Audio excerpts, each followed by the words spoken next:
Hello friends, welcome to my YouTube channel. My name is Harjeet Kaur. हम discuss कर रहे थे ज्योग्राफी, जिसमें हमारा टॉपिक चल रहा था एटमॉस्फेयर। तो लास्ट हमने डिस्कस करा था layers of the atmosphere. Atmosphere की लेयर्स के बारे में हम डिस्कस कर चुके हैं। Troposphere, stratosphere, mesosphere, thermosphere and exosphere. तो आज हम डिस्कस करेंगे chemical composition of the atmosphere. Chemical composition के बेसिस पे हम एटमॉस्फेयर को कितने पार्ट्स में डिवाइड कर सकते हैं। तो अगर हम बात करें केमिकल कंपोजिशन की, तो केमिकल कंपोजिशन के बेसिस पे एटमॉस्फेयर को हम डिवाइड कर सकते हैं टू पार्ट्स में। कौन कौन से? एक तो आ जाएगा इसमें होमोस्फेयर और दूसरा आ जाएगा हेट्रोस्फेयर। अब जो होमोस्फेयर वाला पार्ट है, होमोस्फेयर वाला पार्ट आ जाता है up to 80 kilometre from the surface of the earth. Earth के सरफेस से लेकर 80 किलोमीटर तक ऑल्टीट्यूड, जो हाइट है, वो जो एरिया आता है वो आ जाता है होमोस्फेयर का। होमो का मतलब क्या होता है? होमो का मतलब होता है सेम।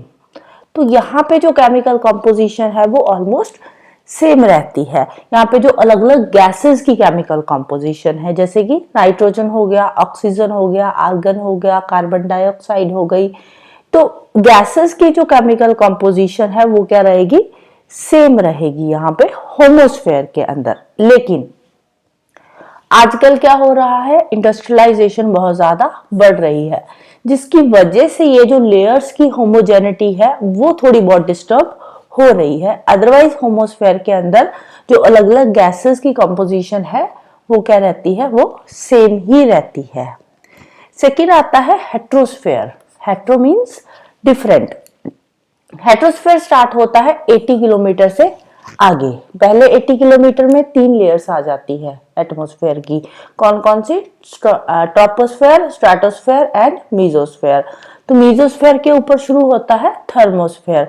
तो थर्मोस्फेयर से ही शुरू होता है हमारा हेट्रोस्फेयर। तो हेट्रोस्फेयर के अंदर क्या होता है, यहाँ पे जो गैसेस होती है ना, अलग अलग गैसेस की लेयर्स बनी हुई होती है। अलग अलग गैसेस लेयर्स की फॉर्म में यहाँ पे अरेंज्ड होती है according to their mean molecular weight. Gases का जो मीन मॉलिक्यूलर वेट होता है उसके अकॉर्डिंग ये अलग अलग लेयर्स में जो गैसेस होती है इसकी बनी होती है लेयर्स हेट्रोस्फेयर के अंदर।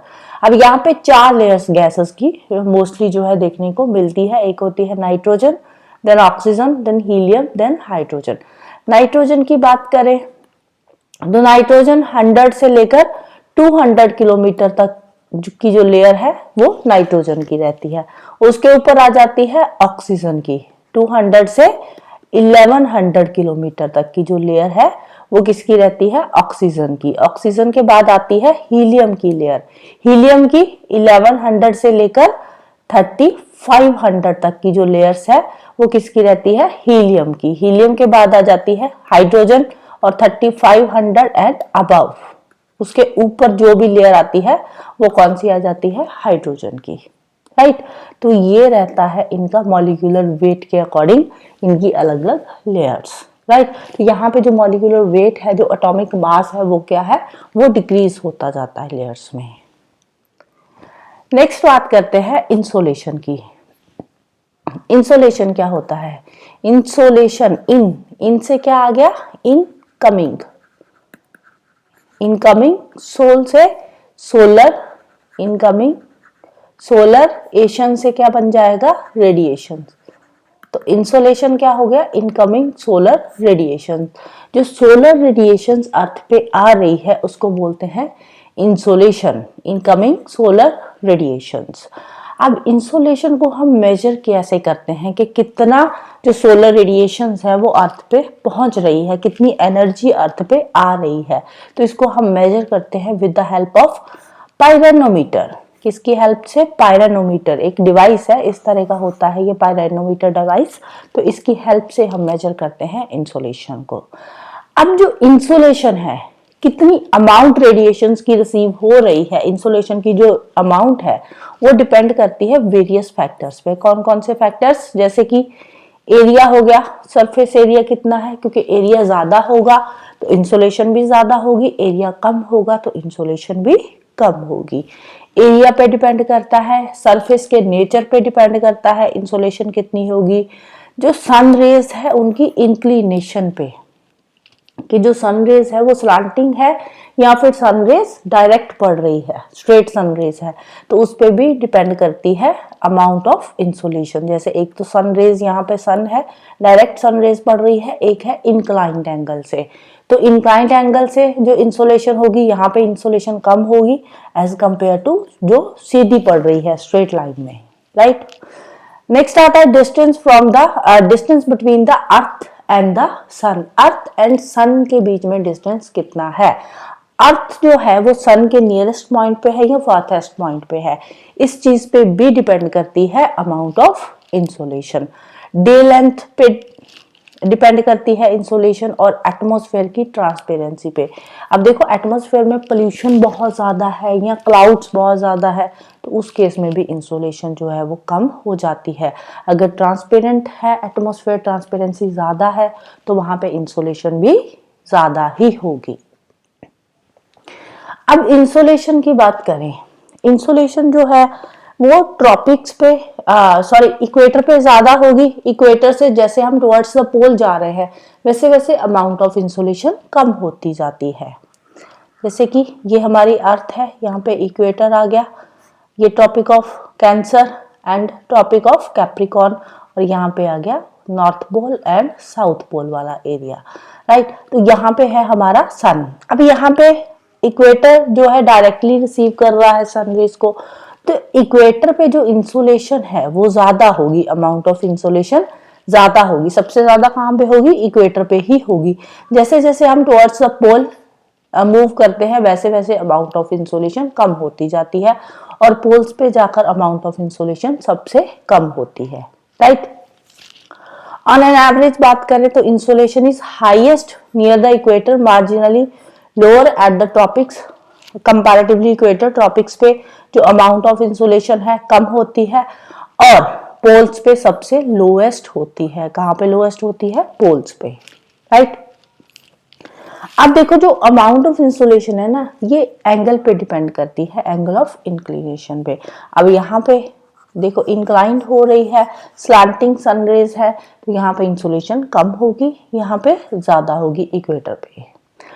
अब देखो अर्थ के पास जितनी भी एनर्जी आ रही है सन से, वो सारी की सारी तो अब्सॉर्ब करेगा नहीं, क्योंकि अगर सारी एनर्जी अर्थ अब्सॉर्ब करने लग गया तो उस केस में जो अर्थ का टेम्परेचर है वो बहुत ज्यादा बढ़ जाएगा।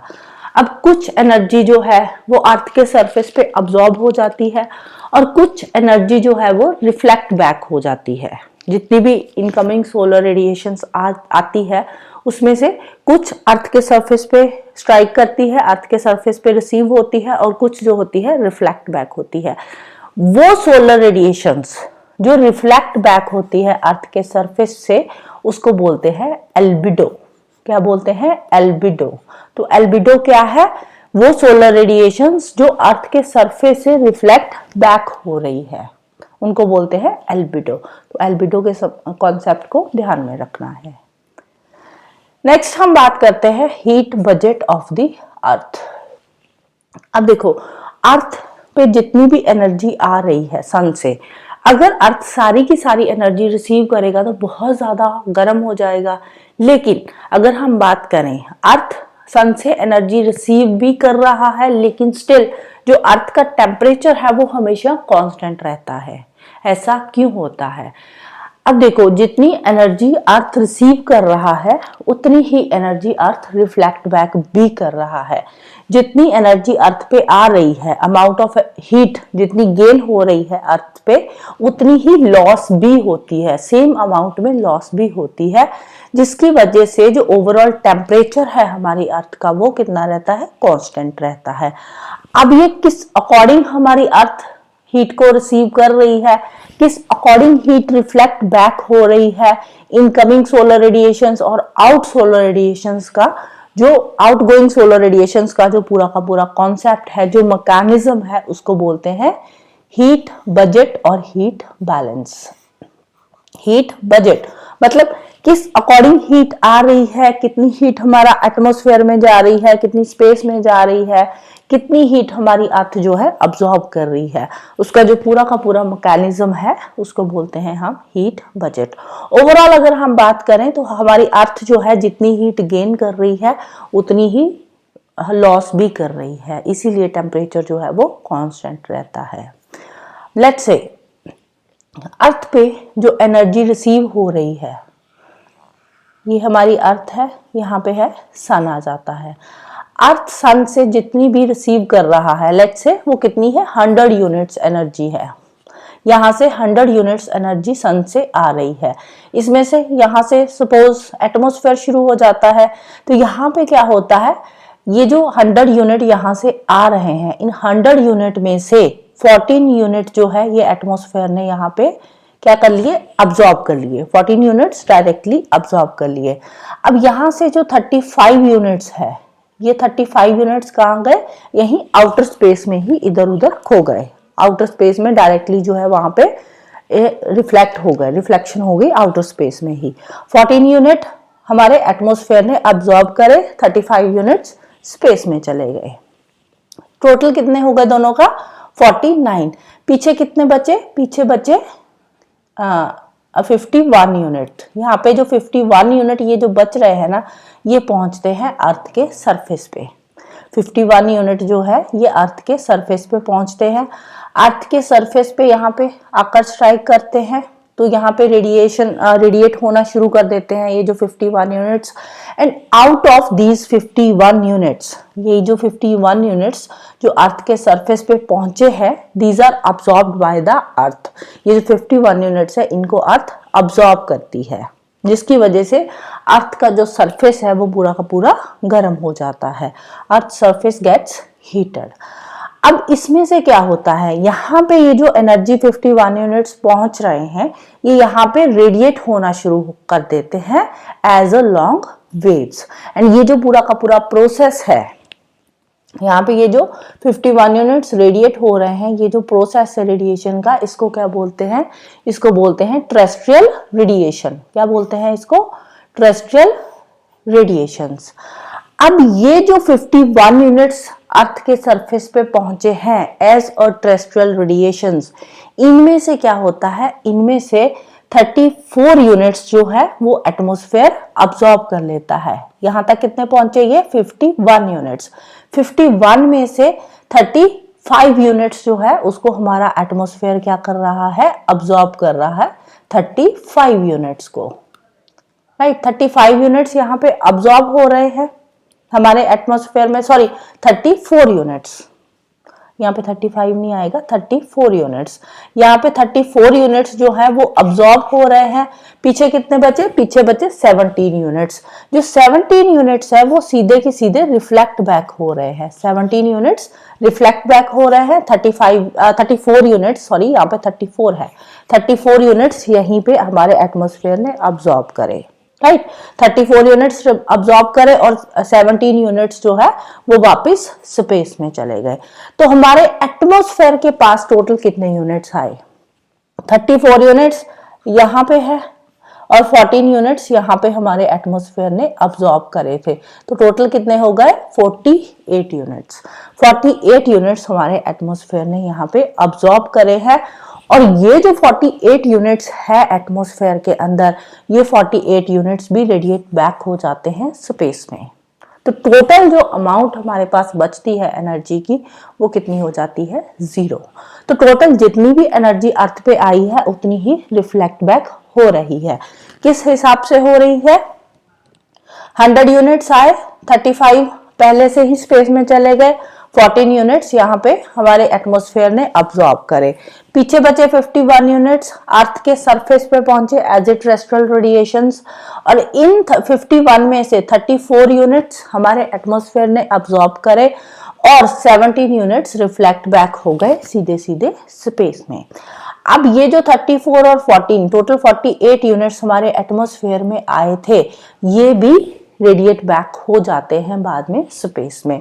तो ओवरऑल जितनी भी एनर्जी अर्थ पे आ रही है उतनी ही रिफ्लेक्ट बैक भी हो रही है स्पेस पे, राइट। 100 यूनिट्स आए थे, 100 यूनिट्स वापस चले गए।